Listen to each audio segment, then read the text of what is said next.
हम हमेशा सुनते आते हैं कि हमें हमारे कर्मों का फल जरूर मिलता है। अगर कोई बुरा कर रहा है तो उसे उसका बुरा फल मिलता है, और कोई अच्छा कर रहा तो उसे अच्छे कर्मों का फल। लेकिन कई बार हम ये भी देखते हैं कि कोई पाप कर रहा है फिर भी उसकी तरक्की हो रही है। आखिर ऐसा कैसे होता है? बड़े बुजुर्ग अक्सर हमें कर्मों के परिणाम का भय दिखाकर अच्छे कर्म करने के लिए प्रेरित करते हैं।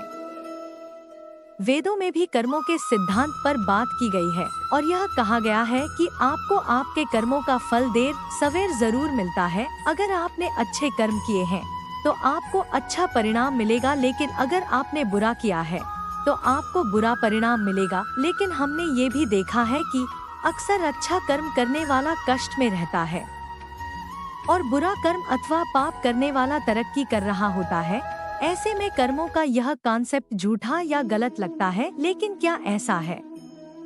जानकारों का मानना है कि जीवन में तरक्की के कई पहलू होते हैं और यह व्यक्ति के कर्मों, उसकी सोच और उसके आसपास के परिवेश पर निर्भर करता है।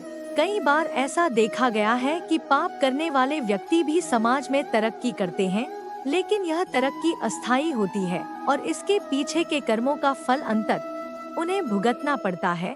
जब कोई पाप के साथ आगे तरक्की कर रहा होता है तो वह अपने संचित पुण्यों को खत्म कर रहा होता है।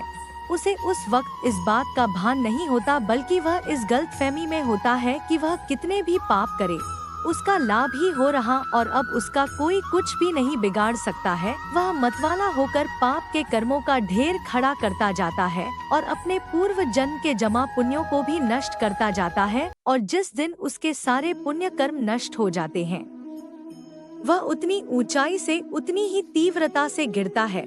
हो सकता है कि उसे ये पूरा जीवन कष्ट ना भोगना पड़े क्योंकि उसके पुण्य कर्म उसका साथ दे रहे हों, लेकिन उसका अगला जन्म अवश्य ही कष्टमय होगा। अगर उसे इसी जन्म में सजा मिलनी होती है तो देर सवेर वो वक्त भी जरूर आता है, और उस वक्त वह जितनी तरक्की पाया हुई होता है उससे मिलने वाले सजा भी उतनी ही भयानक होती है।